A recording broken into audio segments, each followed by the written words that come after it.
Continuamos en el mundo ahora, la franja de France 24 en la que actualizamos las principales noticias del día. Soy Valentina Torres Sánchez, vamos a revisar los titulares. Pese al alto el fuego en Gaza, el ejército de Israel mató al menos 12 personas en nuevos bombardeos en varias zonas del enclave palestino. Esto mientras que en terreno diplomático Donald Trump anunció que la Junta de Paz destinará más de $5.000 millones para la reconstrucción del territorio. Finalizó la conferencia de seguridad de Múnich con las relaciones transatlánticas y la guerra en Ucrania en el centro de la agenda. La jefa de la diplomacia europea señaló que los países de la Unión no están listos para dar una fecha de ingreso a Ucrania. Y en Ucrania, la Oficina Anticorrupción informó que fue detenido el exministro de Energía German Halushenko por su presunta implicación en el escándalo de corrupción en el sector energético. Fue uno de los funcionarios que renunció luego de que el año pasado se revelara una trama de blanqueo masivo de capitales.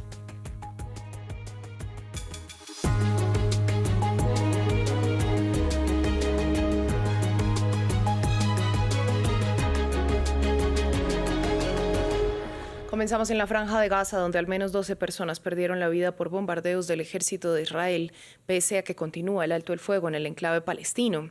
Los ataques se produjeron en zonas como Han Yunis y la ciudad de Gaza y, según los militares, se dieron porque había militantes de Hamas cerca de sus tropas. De otra parte, hoy Donald Trump lanzó un mensaje en el que aseguró que la Junta de Paz ha recaudado $5.000 millones que serán destinados a iniciativas de reconstrucción para la franja, al tiempo que llamó a Hamas a desarmarse completa e inmediatamente. Los familiares en duelo lamentan la pérdida de sus seres queridos asesinados en otra ola de ataques israelíes. Un hombre que perdió a su sobrino dice que los civiles fueron atacados en un campamento de desplazados en Jabalia.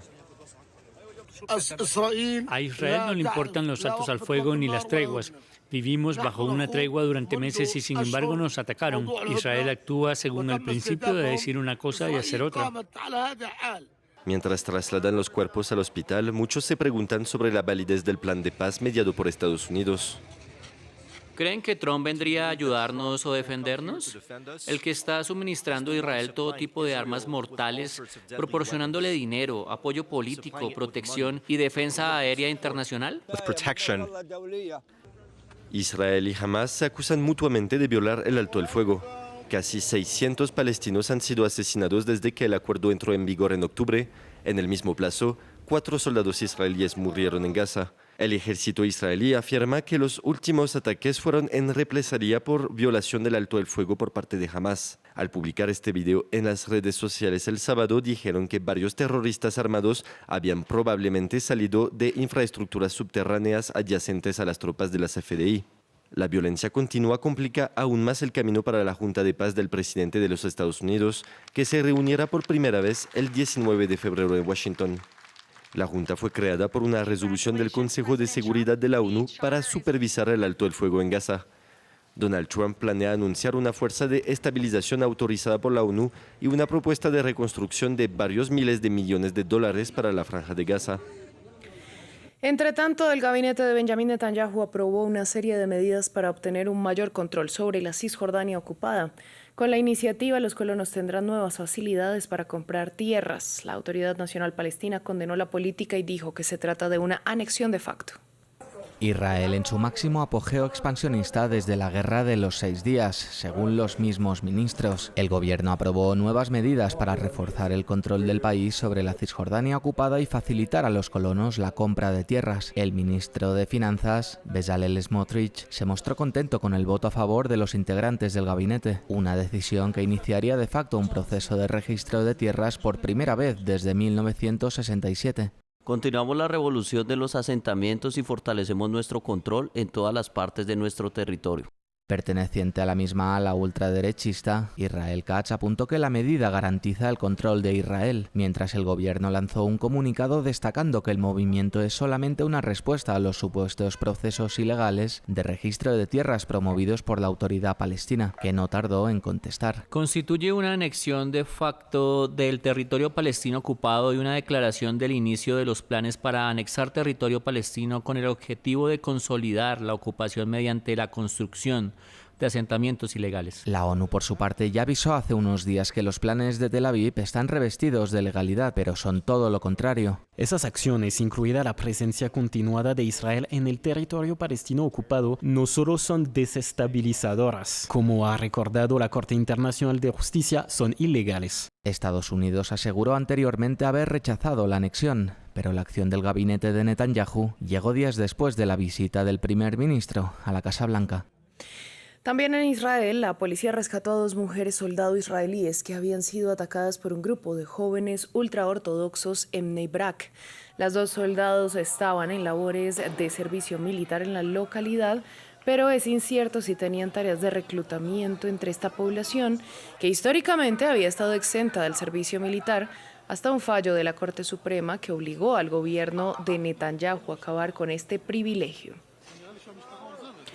En otras noticias, finalizó este domingo la conferencia de seguridad de Múnich durante el tercer y último día del encuentro organizado en la ciudad alemana. La jefa de la diplomacia europea, Kaja Kallas, indicó que la Unión Europea todavía no está preparada para fijar una fecha precisa para la entrada de Ucrania en el bloque. Esto mientras las tensiones entre Europa y Estados Unidos cruzaron el encuentro. Más detalles con William Gasso.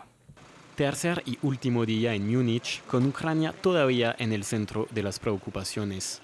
Durante la última jornada de la conferencia de seguridad organizada en la ciudad alemana, la jefa de la diplomacia de la Unión Europea, Kaja Kallas, abordó el sensible tema de la adhesión de Ucrania a la Unión Europea. Kiev solicitó unirse al grupo regional tras la invasión rusa en 2022, pero aunque el bloque dice estar a favor de este proyecto, los países miembros no quieren fijar una fecha. Mi sensación es que los Estados miembros no están dispuestos a dar una fecha concreta. Queda mucho trabajo por hacer, pero creo que su prioridad, la necesidad urgente de actuar y demostrar que Ucrania forma parte de Europa, está ahí.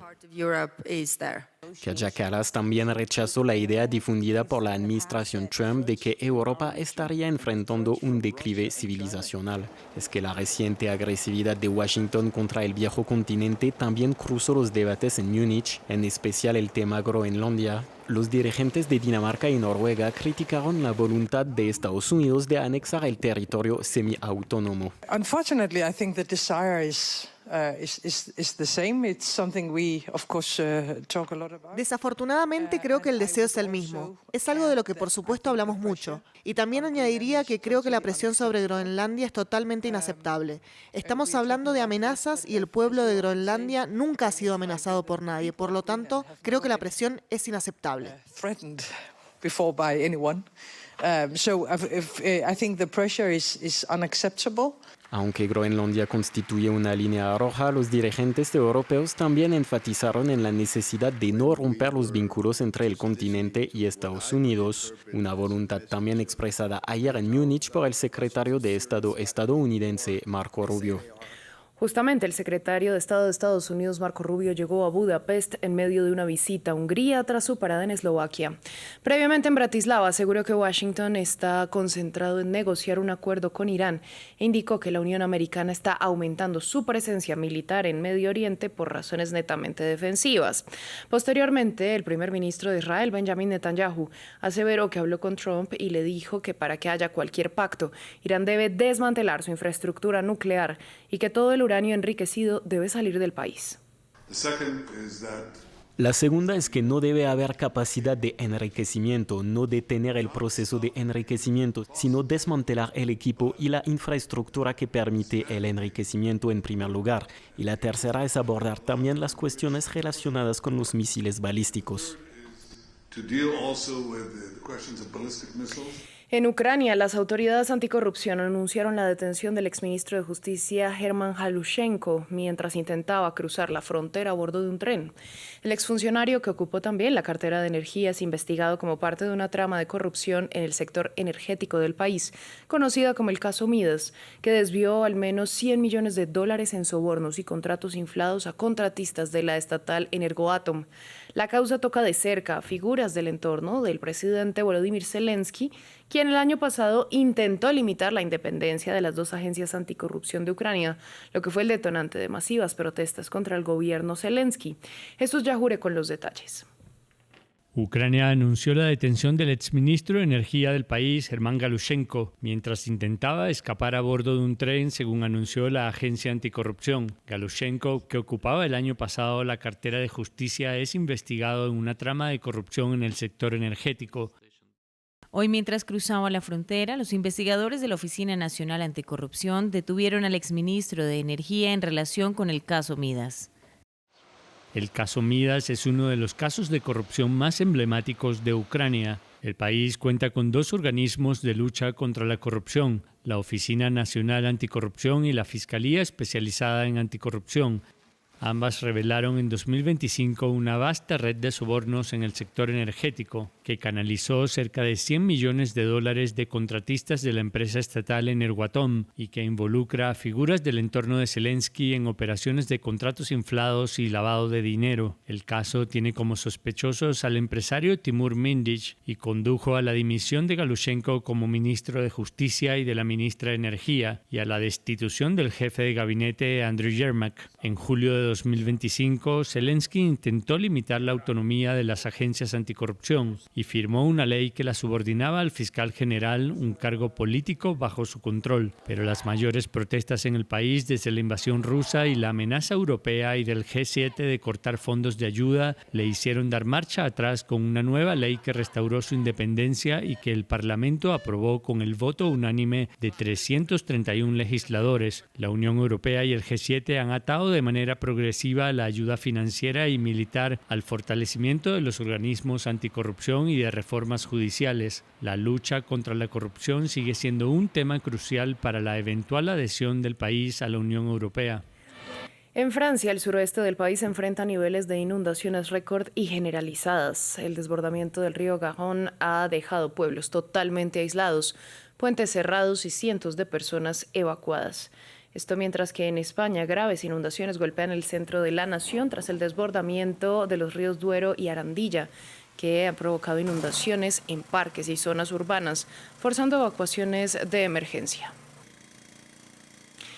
En China, el país celebrará el 17 de febrero la llegada del Año del Caballo de Fuego. Los preparativos están en marcha y como cada año se espera que cientos de millones de chinos se desplacen por toda la nación para pasar las fiestas en sus regiones de origen. El líder chino Xi Jinping animó a los ciudadanos a mantener una moral alta mientras el país entra en un nuevo ciclo zodiacal. El nuevo año lunar también se celebra en otras naciones de Asia. Veamos el informe. Con la llegada del nuevo año lunar, las celebraciones se multiplican por todo el país, como aquí en la capital Beijing. Se trata de la fiesta tradicional más importante de China. Este año se celebra el Año del Caballo.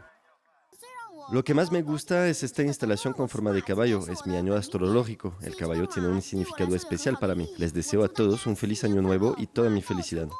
Tradicionalmente, los preparativos comienzan varios días o incluso varias semanas antes de la fecha del Año Nuevo. También conocida como la fiesta de la primavera, es ideal para las reuniones familiares. Las autoridades chinas han decretado 9 días festivos y se prevé que se realicen más de 9.500 millones de desplazamientos entre ciudades y regiones. Desde el viernes, los trenes, carreteras y aeropuertos están abarrotados. El gobierno chino ha presentado la ampliación excepcional de las vacaciones como una forma de apoyar el consumo. También se organizan numerosos eventos oficiales como este que reúne a los miembros del Partido Comunista y a funcionarios del gobierno en presencia del líder Xi Jinping. En la cultura china, el caballo encarna el vigor, la fuerza y la resistencia. Representa un futuro prometedor del progreso constante y prosperidad duradera. Les deseo a todos ustedes y a sus familias buena salud, mucho éxito y felicidad. Mis mejores deseos para el Año del Caballo. Cada año se organizan ceremonias más festivas que las del partido. En particular, esta gran gala llena de colorido retransmitida por la televisión oficial. Millones de familias disfrutan de los festivales de luces y linternas como aquí en Gansu. El Año Lunar también se celebra en otros lugares de Asia como Vietnam, Corea del Sur, Malasia y Hong Kong. Así llegamos al final de esta emisión de Noticias en France 24. A ustedes les agradecemos su sintonía y les recordamos que pueden ampliar todo nuestro contenido en la web france24.com y seguirnos en nuestras redes sociales. Quédense que volvemos en unos momentos.